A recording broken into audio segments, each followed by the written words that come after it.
Welcome back to the show, everybody. Try Five's back. I'm equipped with noodles, so we finna whatever. I can't upgrade to Windows 11. The computer old as hell. Shut up and get out of here. Look, Bill assists in the building because I'm hungry and it's time to go to work. So, with all of those things being said, everything wrong with The Legend of Zelda Link's Awakening DX in about 37 and a half minutes. .exe.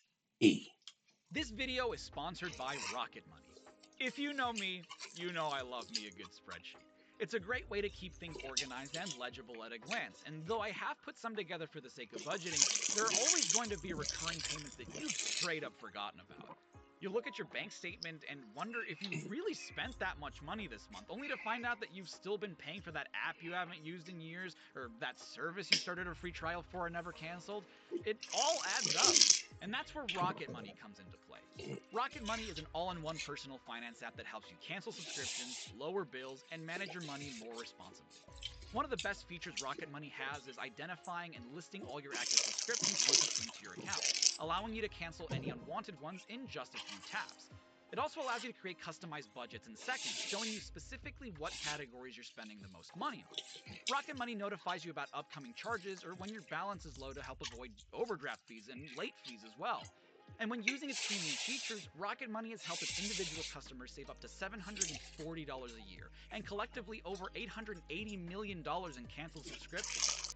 Take control of your finances today by clicking the link in the description or by scanning the QR code on screen to get started for free and unlock even more features with premium. Thanks again to Rocket Money for sponsoring this video. Okay, on with the show. What?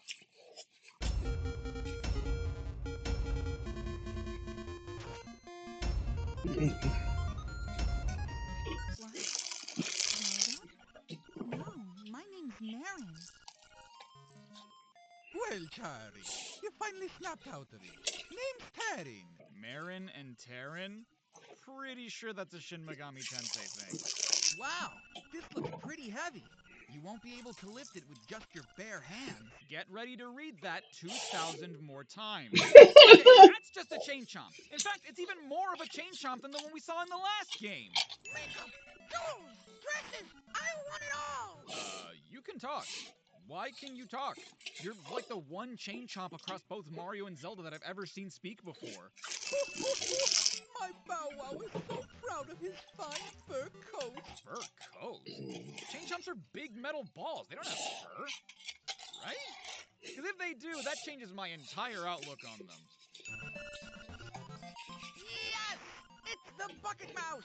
Thanks for calling! Well, you must have dialed the wrong number. Is that right? Well, who was I meaning to call? Hey man, when you want to save, just push all the buttons at once. Don't ask me what that means. I'm just a kid. Well, being a kid doesn't exempt you from that weird-ass omniscience you have. What made you say that to me? Were you possessed by a fourth wall-breaking spirit of some kind? Did you hear a grown-up say that? Why would they know about saving and buttons? Well, it seems that after you save, you'll start at the last door you went through. I'm not really sure why that is, because I'm just a kid. Well, no, I don't think that has to do with you being a kid so much as it has to do with the quantum existential mechanics and physics of being in a video game. When I save what? I'll start what? Like, yeah, the game, but you and I know that. Do these kids know that? The last one didn't seem to know what he was talking about, but this one does. He just doesn't understand why. What kind of analog horror boosh am I getting myself into? Yep, those are my boys. I'm Papa. Pleased to meet you. I'll be lost in the hills later, so keep a lookout for me here. Oh, so it's you. The omniscient being that knows about the outside world and about everything that is and will be is you. Because otherwise, I can't explain how your kids know what they've told me, nor how you know you'll get lost later. And if you know you're going to get lost, can't you just avoid the thing that gets you lost? Or do you not know how you get lost? Why do you know you're going to get lost, but not how? By the way, my baby wants a Yoshi doll. I saw one at the Trended game, but I couldn't get it. Well, why don't you ask your husband to get you one? He seems to know everything about everything in this world. Surely he can figure out a crane game. Link? I don't think you should. You might get put on some watch lists. Oh, thank God. Could you imagine if a place called the Mysterious Forest was really mysterious? We'd truly be fucked then. So, despite the fact that Syrup's Hut is where she makes the magic powder for us, much like how she does in A Link to the Past, what the magic powder does is a little different than that game. The very first example we come across is the fact that it does nothing to the mouse in here, but it does have an effect on the torch, lighting up the room, meaning we likely don't get a lamp in this game. And while it doesn't exactly have to do anything, it's kinda odd to have a unique creature in the form of the mouse that you can't interact with, magic powder or otherwise. It could have been a better opportunity to teach the player that the powder affects beings too, but they again reserved that for the buzz blob on the way back to the mysterious forest.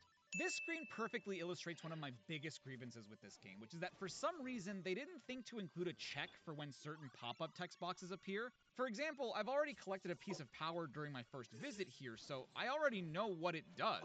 You don't have to constantly remind me of its effects every single time I pick one up, they're not that rare. And even if they were, you could just remind me once after loading up a save file, not each time I collect one. Similarly, one of the things that's going to happen way more than you'd like it to is running into things that can only be picked up by the use of the power bracelet, an item we don't have yet. Telling us that information once is helpful, and I'd even go so far as to say that I wouldn't mind if this text popped up every time we try to lift heavy things before getting the power bracelet. The thing is, this message appears on every single new screen if you so much as touch a heavy object. And it's like, I get it, I can't lift it, I wasn't trying to.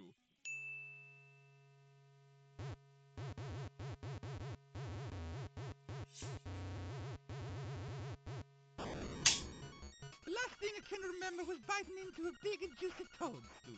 Then I had the darndest dream. I was a raccoon. Yeah, sounds strange, but it sure was fun. So, okay, he's a red guy with a big nose and a mustache that eats mushrooms and turns into a raccoon? You might as well have made this guy Mario. Just give him the hat and overalls already. And if you thought the pieces of power, guardian acorns, and heavy objects were the only times they unnecessarily included long text boxes you've already read, think again. Because even though you'll learn what the compass does and how it works from the very first dungeon, the game will insist on explaining it to you each time you collect one.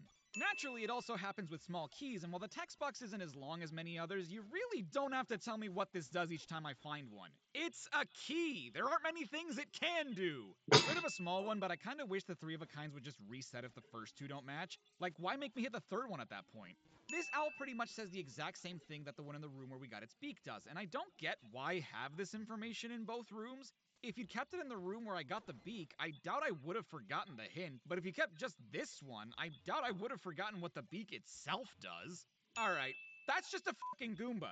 Look, man, I get that I put the Mario games on hold for a little bit, but if I wanted to play a Mario game, I'd have covered Super Mario Land or World by now. And if you wanted to make a Mario game, you should have just made a Mario game. Really bold of them to make a mini-boss whose main attack is to run into my sword over and over again. You got a Yoshi doll. Recently, he seems to be showing up in many games. Yeah, like Mario, and this one.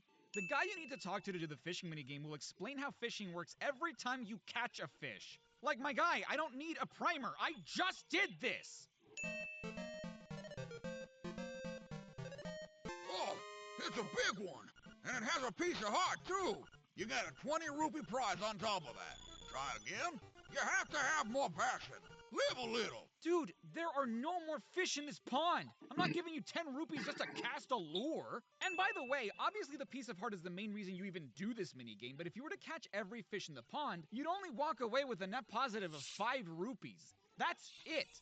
You could try to catch just the big ones to walk away with 20 more than you started, but your lure is more than likely going to hit one of the smaller fish before you can do that. Dr. Wright from the Super Nintendo port of SimCity? Okay, it's not a Mario reference, I guess, but I'd have thought you'd have a Metroid or Donkey Kong reference before one to the guy who is himself a reference to the man who created The Sims and Spore. Wait, why can't we bring Bow Wow with? Hold on, yo. Hello. All right, understood. I'm on my way now. Hold on for a second, y'all.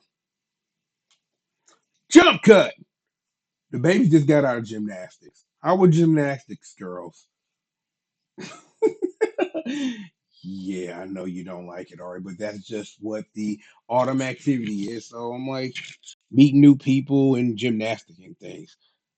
What about you, Sherelle? Well, I know. I'm glad you like it, even though your sister disagrees. Um, Daddy's watching something about a game he loves very much and watching someone roast it in a way that I can appreciate. With all that being said, back to action. Us. What, he can eat almost anything but is too afraid to come inside a dungeon? So these guys are called mask mimics, but you don't fucking fool me! That's the shyest guy I've ever seen! Calling it now, this game's final boss is gonna be Bowser. I will be shocked if I don't end up fighting a giant turtle at some point in this game. So, the pulse voices are back, which is weird, right? I went through the whole spiel about how defeating it is different depending on the region you play the first game in, and considering that the Game Boy doesn't have a built-in microphone, how are we supposed to defeat it? Well, much like the Western release of the first game, you can use arrows, but unlike the Western release of Zelda 1, they won't be defeated immediately. Not to mention, you likely won't have the bow and arrows yet because they cost almost as much as the max number of rupees you can carry, which, you know. You can also use bombs if you have any, which will defeat them right away, but the surefire way, which is how I'm sure the game expects you to do it, is to toss pots at them, since they're always found in rooms with pots. But, and I'm just finding this out now, you can also defeat them instantly by playing the Ballad of the Windfish on the Ocarina, likely as a cute nod to how they were originally supposed to be dealt with. However, given that this is only the second dungeon and the place where you find the power bracelet, one of the two items you need to even get the ocarina, with the other being an item you don't get until the dungeon after this, there's no way you'll have the ocarina to do that. Pole's voices only appear in this and the sixth dungeon, and by then, you probably aren't even thinking to try something else to defeat them when the pots already work so well. Oh, by the way, the text boxes for not being able to lift heavy things still show up even after you've obtained the power bracelet if you don't have it as one of your two active items, and I'm sorry, but that's just asinine. I already have the thing I need, and I know what the thing does. You don't have to keep reminding me. Damn, bro. You can just climb a ladder without using your hands? You know, one reference is cool. It's a bit of an Easter egg, a did you know of sorts. Two references is cute. Okay, you're being a bit cheeky, I see you. Referencing several enemies from a single series makes you either an official part of that series or Super Smash Brothers, and you sure as don't fight Master Hand in this one. At this point, I don't think it's far-fetched to call Link's Awakening a Super Mario game. Nah, nah. You can't hurt me as long as I have my bottle. Why would you tell me that? The hell's the matter with you? Obviously, I'm gonna hurt you now. Oh, I can't move. But I'm still alright. Your little sword won't break this bottle. Dude, you know what? Actually, I appreciate it. You obviously want me to get this next instrument of the siren, so I appreciate the assist against yourself. Nah,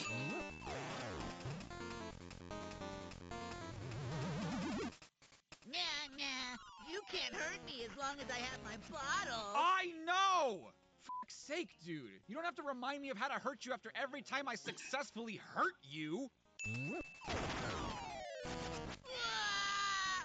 You broke my bottle! Of course I did! You literally told me how to hurt you! Are you sure? Because it looks like I got a skull. Hi there, big guy. I'm Crazy Tracy. I've got a little secret for sale that'll pump you up. Will you give me 28 rupees for my secret? All right. Come here and I'll rub it on you. Hey, yo, what the the potion thingy, not your secret. Prince Richard from Kaido no Tame ni Kane wa Naru? So far, we've referenced a Super Nintendo port of an EA game, a Japanese exclusive Game Boy game, and some of the most recognizable henchmen in the history of video games? I'm not afraid. I just decided to wait at home. Uh-huh. Well, we're already at Candlelit Castle, Richard. You might as well join me since you decided to come all this way. I mean, there are trees all around me. If I really wanted one, I could have just taken a stick from anywhere else. You might recognize this enemy as an anti-fairy from A Link to the Past, but unlike the ones from that game, the magic powder doesn't turn them into fairies, nor can you really do anything to hurt them to my knowledge. Actually, in verifying that fact, I learned that you can still use the magic powder to turn an enemy into a fairy, but that distinction goes to the sparks, which kind of look like the anti-fairies. Something silly this game does is require you to toss pots at certain doors that more often than not require a switch to open, but the only way you would even think to do that is after not finding a switch anywhere. Problem is, nothing really indicates to you that that's even possible. You'd only really figure that out by accident. So, we're collecting 5 golden leaves that Richard asked us to find for him, and one of them is held by a hidden dark nut in this room, specifically the one on the left. The only way you'd be able to reveal him, however, is by using a bomb, something you may or may not even have yet. Granted, you can buy them at the shop in Mabe Village, and I think I got lucky here finding it under a pot earlier, but if you come in here without one, you'd have to trek all the way back to Mabe Village just to find one, make it all the way back here, and even then, you still may not know what to do because the dark nuts blend in pretty well with the room. I originally just thought they were decorations, not enemies embedded in the walls I could release by blowing them up. Oh, Rira here. Shovel. Did you purchase a shovel? You may find something if you dig here and there. Bye! You know, I hadn't thought about it before, but doesn't Old Man Ololilia kind of just know everything about you and what you're doing? First of all, how? Second of all, earlier he knew I had Bow Wow with me, even though there was no way he could have known that, and now he doesn't know whether I have a shovel or not? Something you might have come across at this point are the secret seashells, found in specific key areas across Koholint. All you're told is that if you find a lot of them, something good is bound to happen, so naturally you'll want to try and find as many as you can, with there being a total of 26 to find. There's a place called the Seashell Mansion where you can turn them in to register the ones you found, and you only really need to collect 20 out of the 26 to get the reward, and upgrade to your sword. You can visit at any time, but here, I don't go in right away because something that I have no idea how you would know is that 2 of the seashells are rewarded to you by having collected a specific number of them. You get one for collecting 5, and another for collecting 10. The thing is, the only way to get these 6th and 11th seashells is by visiting the mansion when you have exactly 5 and exactly 10 seashells respectively. No more, no less. If you accidentally collect 6 in the overworld, you don't get that extra seashell, and if you collect 11 of them without ever coming here, you miss out on both of them. Mind you, yes, there are still more seashells to collect, which means you can't really lock yourself out of upgrading your sword, but they're basically 2 seashells that you can get for free that, to my knowledge, no one tells you about unless you just happen to get them by walking in with the right amount. In fact, I don't think anybody tells you how many there even are, so the only way to know when to stop searching is by coming in here to turn them in. Ah, très bien. I see you have recovered all of the leaves.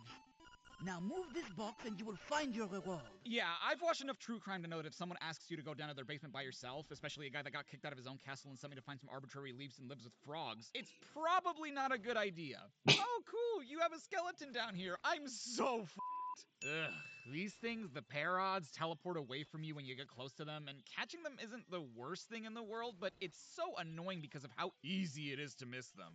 So, because I apparently suck ass at this game and can't even get the Dodongo snakes to eat my bombs, I found out that you really only need to defeat one of them. I left to go get more bombs, but when I came back, the remaining snake was gone and the teleporter was suddenly there. Again, I can't even handle it when Bay by 5 pokes my eyes when they're closed. Could you imagine being an eyeball that just falls on the ground and then gets slashed at a whole bunch?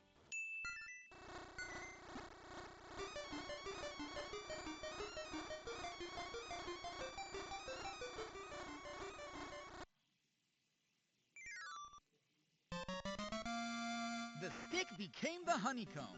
You're not sure how it happened, but take it. You're not sure how it happened? Did you not just see what happened? Also, why would Terra need our stick? Maybe it was a particularly good stick, but we're surrounded by trees. You couldn't just grab a different stick nearby? I doubt we showed up here at the same time, so he probably already had his sights set on that honeycomb for a little bit when I got here. Please remember this song. You should play it every once in a while to keep it fresh in your mind. No, I'm good. It plays every time I collect an instrument of the sirens, not to mention all the times you sing it, so I doubt I'll forget it anytime soon. Why would you chase me like that? I dragged you all over Koholint, and all we did was look out for each other. Now you're trying to kill me? Hi, it's me, the photographer. You seem curious about Grandpa Rira. I'll call this Chari Discovers Rira's Secret. What's his secret? That he likes to talk on the phone? I knew that already! This is Ulrira. In the Yana Desert, which is located in the southeast of the island, you will find something called the Angler Key. How much more obvious do I have to be? Okay, Ulala, no need to be a dick about it. And for the record, you've always been about that obvious, so this tip isn't exactly an outlier. Our colors are never the same. If I am red, he is blue. If he is red, I am blue. What color is my cloth? Don't tell anyone. Well, what would it matter if I did? Your colors are never the same, right? Blue is safe. Yellow is caution. Red is danger. Okay, so what is green? The first color you turn into is one of the 2 you don't contextualize for me. You've got the blue clothes. Your damage will be reduced by half.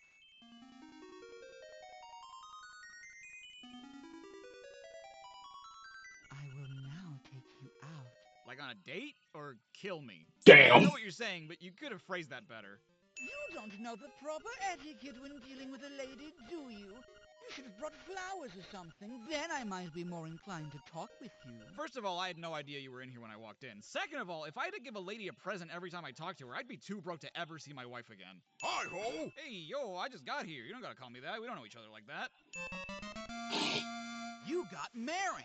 Is this your big chance? My big chance to what? See what's under her dress? Because I gotta tell you, that's currently happening right now. Also, I've heard of objectifying women, but never quite this literally. This is my first walk with you, Chari. This cliff will be our secret place. Aren't you going to say anything? When have I ever? No! No! Poor hen! Stop that! Do it! Do it! Do it more! Uh-huh. No, it's nothing. I didn't mean it. Did I just stab this chicken so many times that I turned the girl who has a crush on me into a sadist? God, these games make me say the weirdest shit. I wasn't kidding when I said pay. Now you'll pay the ultimate price! Oh! Well, damn, if I'd known I'd be blasted by a death laser for stealing a bomb, maybe I wouldn't have stolen a bomb! You should really have a sign outside or something that says all shoplifters will be obliterated by death beam from owner upon return to the premises. No, literally, the owner will shoot a death laser from his hands and kill you! Yep, the ball got lost, just like you said. Now I'm so famished I can't move. Can you give me some vittles? So, this is a very particular case, because while I like to think that I know words, I'd literally never heard the word vittles before, and on my original playthrough of this game, I'd found papal before I'd obtained the pineapple. Initially, I thought vittles were a specific kind of food, which I inferred through his use of the word famished, but it turns out that vittles is the original spelling of the word vittles. Yes, they are pronounced the same despite being spelled wildly differently for etymological reasons we won't get into today, which is an old-timey American Southern way of saying supply of food. Of course, knowing that wouldn't have helped either, because even if I'd known the current spelling, I still had no idea what the word meant.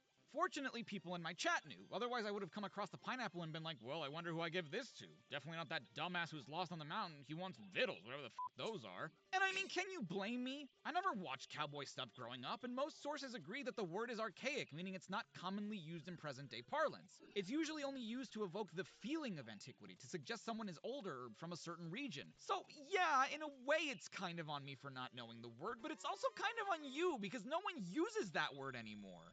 Hi-ho! Little Marin, welcome! Oh, shucks. You were here too. I'm sorry. Well, f me, I guess. Why I ever brought you that honeycomb, you hairy bastard? And that was after you called me a hoe. Whatever, man, I don't care anymore. At this point in the game, we're coming across an issue that I didn't realize we were going to have.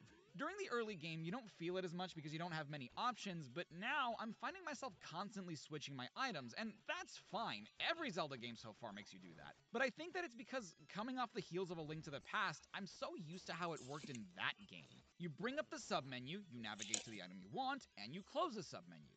In fact, I'm pretty sure that's how it works in the first game, too. Here, though, you have to open the submenu, navigate to the item you want, actively select which button you want to assign that item to, and then close the submenu. I know that the extra step of assigning which input does what function doesn't sound like a big deal. I mean, it's literally just pressing a button. But part of the issue is precisely that you didn't have to do that in the last game. So I found myself constantly navigating to the item I wanted and closing the menu because that's how it's worked before. Not to mention, unlike the last game, your sword and shield were always active, whereas you can unequip them in this game. And I do understand why, given the fact that the Game Boy doesn't have as many buttons, but I feel like that just adds to how many times I need to open the submenu now. If I need a combination of items to do just one thing, like jump over a large gap, I need to equip the Pegasus boots and Rock's feather, and then re-equip my sword or whatever other item when I'm done.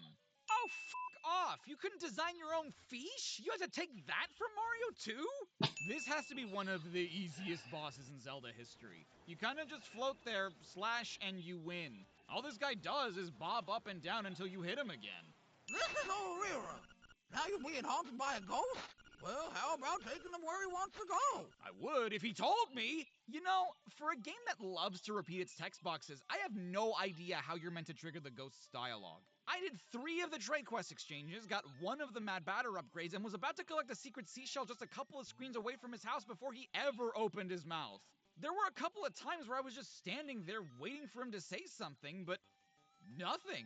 And yeah, having played this before, I did know where he wanted me to take him, but I was so perplexed as to why he hadn't said anything yet. If this was my first time playing, I'd be so confused because I wouldn't know what to do with him. What's this? A letter for me? I'm so happy! And look, the letter came with a photograph. That's just fucking Princess Peach! Okay, now you guys are just trying to piss me off. Also, if the Mario characters do exist in this universe where the Mushroom Kingdom and Hyrule just coexist, people would likely know who Princess Peach is, right? Like, I couldn't identify Princess Tatiana of Liechtenstein, but I sure as shit would be suspicious of whoever I was corresponding with if they sent me a photo of someone wearing a crown and claiming that was them. Also, I just realized, why did I have to do this? Both Christine and Mr. Wright have carrier pigeons. What was the point in me delivering the letter? I always forget that Goma's a mini-boss in this game, and because of that, I always forget that the way to get them to open their eyes is by playing the Ballad of the Windfish on the Ocarina. They do open their eyes to shoot fireballs at you, but that always seems to take a weirdly long amount of time. They are also weak to the bow and arrow, but because the bow is so expensive in this game, they accounted for the fact that you might not have it, so you can just hit the Goma with your hookshot or sword. Which is nice, but not how Goma was dealt with in the first game, so unless the conditions are right, I can't really rely on previous knowledge to fight them. I swear to Hylia, I better see some Dark Nuts, Peanuts, Levers, Gels, and Octoroks in Super Mario Land 2. Dude, I hated the slime eel. While there are parts of the arena where you can be safe, the problem is that its head pokes out of one of these 4 holes, which you need to hookshot to reveal its weak point, meaning you have to run toward the head to grab it, risking running into its tail. On the flip side, you might be on the completely opposite end of where you need to be and not be able to do anything without getting hit. Another issue you'll run into, which to be fair was kind of the case in the last game too with the magic bottles, is that if you navigate your cursor above the ocarina, the game opens a mini menu for you to select which song you want to play, and I kind of wish it would only show up if and when I selected that item at all. So I was surprised to find out that this game marked the first use of the bomb arrows, not only because it's not something I expected you to be able to do, but because no one really tells you you can, not even the manual. It does mention that there are items you can combine to achieve different effects, and uses the Pegasus Boots and Rock's Feather to jump larger distances as an example, but the only other example is the bomb arrow. At the very least, if I couldn't figure out how to jump larger distances, the manual would tell me how, but I would have no idea I could shoot a bomb at something with an arrow. I'm Mamu on vocals. Oh, it's all a dream. That explains so much. Of course, Mario and friends didn't see Goombas, Piranha Plants, Cheep Cheeps, Bloopers, Boos, and Chain Chomps in his dream world, so maybe it doesn't explain a whole lot. In order to get to the 6th dungeon, the Face Shrine, you need to enter a southern shrine first to get the Face Key. In this southern shrine, we find a relief that tells us that Koholint Island is all an illusion that we can only escape from by waking up. The owl that's guided us over the course of the game has already alluded to this several times, and this all but confirms it. It's supposed to be this big reveal that kind of changes how you see the island and its people, but it's just now dawning on me that this can likely get spoiled for you. I mean, obviously, the name of the game is Link's Awakening, which is a kind of double entendre since you literally start the game by waking up, but after you complete Catfish's Maw, if you talk to Ullaran to see what to do next, he'll point you in the direction of the signpost maze so you can meet Mamu. The thing is, you need the song you get from Mamu for the dungeon after the Face Shrine, but you can go and get it now. Obviously, if you don't know who Mamu or Wart is, meeting him won't mean anything to you, and may even just be seen as a random reference like the rest have been. But considering the game he's from, especially when they use his original Japanese name, Mamu, the whole "this is all a dream" thing gets a lot more obvious. Whiz robes. These stupid-ass knight chess pieces. I thought I understood how they worked, but nope, I just got relatively lucky on my first playthrough. This is the one time you have to open a chest like that, and I don't get what the point is. Hey, dummy! Need a hint? My weak point is... Whoops! There I go, talking too much again. Let me guess. Your face? The all of you? Regardless of how obvious that is, why would you tell me that? So, I don't know what was going on here, because I knew that all I had to do was push the weathercock to reveal the way to the flying rooster, but it was just not happening for me. I thought it was maybe missing something, and it did eventually work, but I have no idea what I did differently. Huh? What? So, the game wasn't kidding when it said that the Frog Song of Soul could liven up unliving things? Cause I got a question, what's the limit on that? Theoretically, if Grandpa Ulquiorra died of old age and I brought him back with my ocarina, does he die again? How long does he live for after that? Does he come back to life the way we met him as an old man, or does he revert to a younger version of himself? If so, what determines how young he is when he revives? What are the rules, damn it? This is actually the only other secret seashell that you could miss if you didn't come get it with the flying rooster. And I wonder how many people even know that a seashell is here, because you've likely found all 20 and gotten the sword upgrade by now, so this is just a bunch of rupees. Oh hell no! They made Luigi the sad, lonely guy that lives on the mountain with some chickens? Why can't he live in Mabe Village near the sad, awkward guy that only likes to talk on the phone? Is that Kirby? Oh, because Kirby's Dreamland. Gotcha. I will say though, this was a hell of a risky move. Richard's just an NPC in this game, whereas he's your rival in The Frog for Whom the Bells Toll. Anti-Kirby, on the other hand, is a unique enemy in this game, but considering that the first Kirby game had only come out a year before, I can't imagine people were too familiar with the character yet. Seeing him as a villain here with no indication that this is an anti-version of him might not have left people with a good impression of the little guy.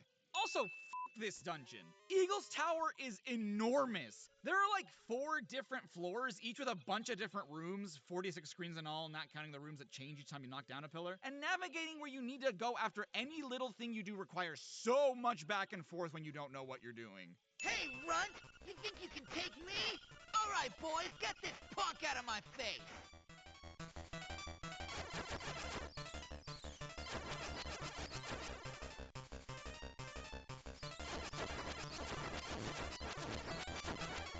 You dirty rat! You beat my brothers!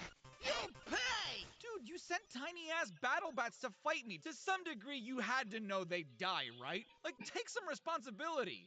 Usually in Zelda games, you'll want to use the item you find in the dungeon to fight the boss.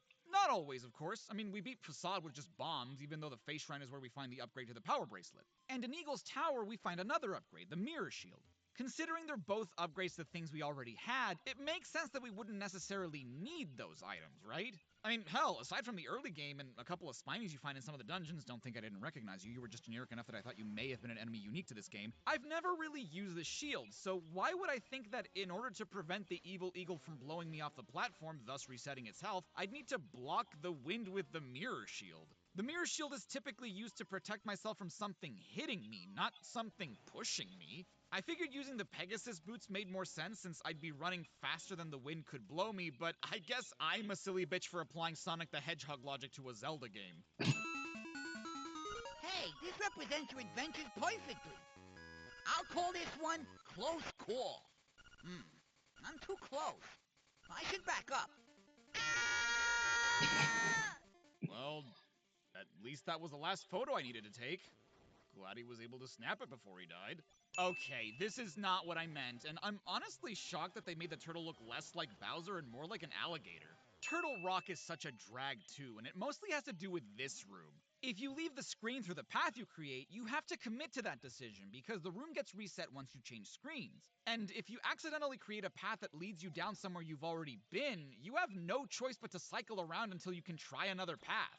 I didn't know this because it fortunately never happened to me, but apparently if you get punched by Blano, you get sent back to the beginning of the dungeon, and that sucks. Especially because hitting him isn't exactly the easiest thing to do. I found that you have better luck hitting him when you're not looking at him. Also, this. Remember how in A Link to the Past you could poke the wall with your sword and listen for a distinct sound to indicate that you could bomb the wall instead of just, oh, I don't know, having the bombable wall graphic?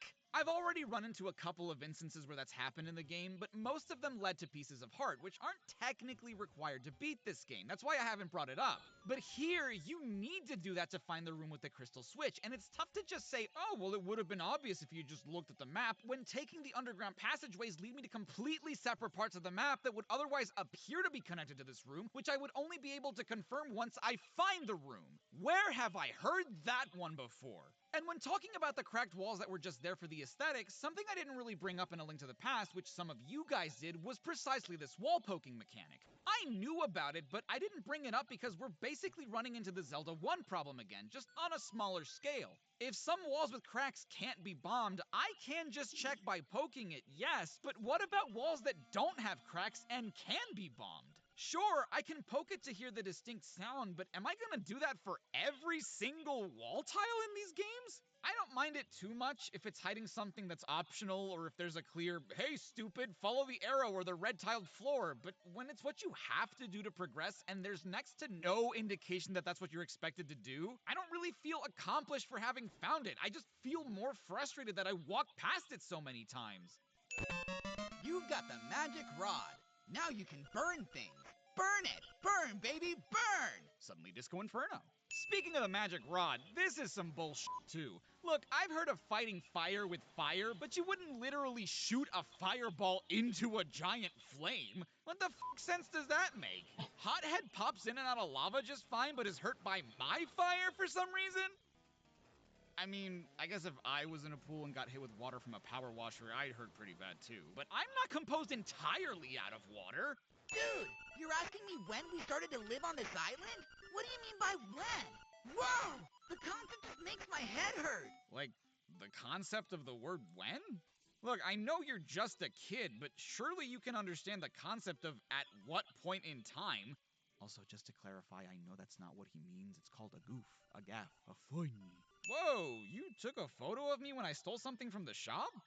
That's kinda spooky. That's the only time the game doesn't tell you a photo is being taken. Also, whoever snapped that photo kinda just let me get away with it. You're no better than I am. I hope you finished the trading quest to get the magnifying lens and remembered to return to the library to read that one book you couldn't read without it, and also wrote down the path you're supposed to take because it's one of 4 different path sequences that are generated when you start a new save file, because if not, you got some exploring to do! The very first phase of the final boss, Shadow Nightmare, can only be hurt by like the one thing that we never use to fight enemies. Also, apparently this first phase is known as the Giant Zol, which makes sense because of its shape and how it moves like a Zol, but Zols don't really need to be defeated with the magic powder, so why would I think that's what I need to use? The Ganon phase of this fight kind of annoys me because you would think that the game would reward you for remembering the fight in the previous game. During the phase where the Shadow Nightmare takes the form of Aghanim, you rightfully have to fight it by parrying the magic it shoots at you, and they even go as far as letting you use the shovel to do so, much like how you could use the bug-catching net in A Link to the Past. For Ganon, though, you're expected to simply use the Whirling Blade or ram into him with the Pegasus Boots, neither of which are technically required to beat him in the last game. You can do those things to hurt him, at least I think you can. I know the spin attack deals more damage, though I'm not too sure about the Pegasus shoes. But in both instances where we fought Ganon so far in the series, we know that his ultimate weakness is getting shot with the silver arrows. But you didn't make the Shadow Nightmare version affected by the arrows at all? That's like Ganon's whole thing. Bad pig guy likes triangles weak to arrows. This phase is known as the Landmola, which makes no sense because it doesn't resemble a Landmola in the slightest. And its final phase is known as Death-Eye. Not Deathel, D-E-T-H capital I. And I'm sorry, that's just silly. The correct spelling of both words would have been fine. You know what else is silly? This game has what it calls the perfect ending, which can only be achieved by beating the game without ever getting a game over, which is incredibly difficult. And you want to know what you get for performing such a grueling endeavor? A flashing portrait of Marin with the Ballad of the Windfish playing in the background, ultimately fading into a flying seagull. And while poetically beautiful given what she tells you in the game, holy shit, I cannot express to you how not worth it this is. And that's in the DX version. The original is way worse because you don't even get a portrait of Marin. Her sprite just floats across the ending screen with wings on her back. Though you fulfill the Hyrulean prophecy of the legendary hero and destroyed the evil tyrant Ganon, the land of Hyrule enjoyed only a precarious peace.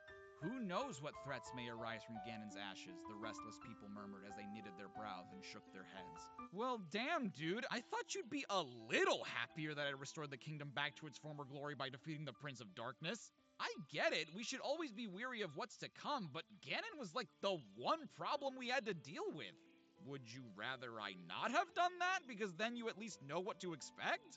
So earlier, I mentioned that the manual does tell you about combining the Pegasus Boots and Rock's Feather to jump larger distances, while not ever mentioning the bomb arrows, which are the only other thing you can do that requires 2 different items. What I didn't realize is that the manual actually mentions the longer than normal jump twice, once at the end of the jumping section, and then again when it describes other moves you can perform. So the super jump gets mentioned twice, but the bomb arrows get mentioned never? The description for the golden leaves is technically incorrect. It says that you find them and trade them for a dungeon key, but what actually happens is that you give them to Richard, who opens the way to his basement, which leads you to his backyard, where you then have to find the correct path to reach the area where you then have to dig the dungeon key up. Like, yeah, you can't get the dungeon key if you don't trade in the golden leaves first, but that's like saying that we woke up the windfish because Marin taught us a song when there's a bunch of shit that happens in between before that can even happen. And speaking of the dungeon keys, their order in the manual is wrong. Again, technically. You could collect them in this order if you got Mamu's song before going to the Southern Face Shrine, but even the game expects you to do the Face Shrine first. Marin, this maiden from Mabe Village saved your life when she found you washed up on the beach. Marin bears an uncanny resemblance to Princess Zelda. She does? I get that that's what they're going for, but I don't know. Maybe if I swapped her hair out. Nope, that does not look like the Zelda from this era. I feel like a woman who calls herself Crazy Tracy would be offended at being described as moderately odd. Which, now that I think about it, what does make her crazy, let alone moderately odd? She doesn't seem much weirder than anyone else we meet on this island.